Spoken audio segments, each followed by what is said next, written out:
ரசூலுல்லாஹ் அதனால் தான் சொன்னார்கள், யார் ஒரு சகோதரனின் குறையை தன்னை விட்டு திருப்பி விடுவானோ அல்லாஹ் அவனுடைய முகத்தை நரகத்திலிருந்து திருப்பி விடுகிறான் என்று. சுப்ஹானல்லாஹ். ஒருவரை பற்றி பேச வருகிறார், ஒருடைய குறையை சொல்கிறார், ஒருடைய மானத்தை அவர் இப்படி செய்தார், அப்படி செய்தார், அந்த நிமிடத்தில் செய்தார், அவர் அப்படிப்பட்டவர் இப்படிப்பட்டவர் என்று ஒருவரிடத்திலே ஒருவரை பற்றி பேச வருகிறார். அப்போது அவர் அதை தடுத்துக் கொண்டால், எனக்கு இது தேவையற்ற செயல், அடியானுக்கும் அல்லாவிற்கும் உள்ள தொடர்பது, அவன் பாவம் செய்தால் அவன் மன்னிப்பான், அவன் மன்னிப்பான், அவன் மறைத்திருக்கிறான், நீ வெளிப்படுத்த வருகிறாய், என்னை விட்டு விலகிவிடு என்று அவரை தடுத்துக் கொண்டால் அல்லாஹ் என்ன செய்வான்? என்ன செய்வான்?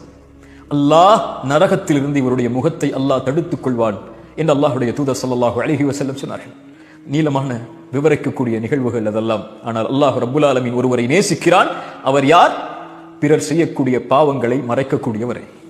அல்லாஹ் மறைத்திருக்கிறான், நானும் மறைக்கிறேன்.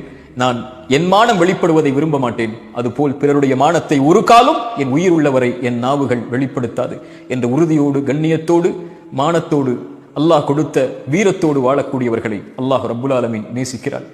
உறுதியேற்றுக் கொள்ளுங்கள், ஒரு காலம் இந்த உலகம் இருக்கும் வரையிலும், என் உயிர் இருக்கும் வரையிலும் யாருடைய மானத்தை பற்றிய செய்திகளையும் என் நாவுகள் வெளிப்படுத்தாது.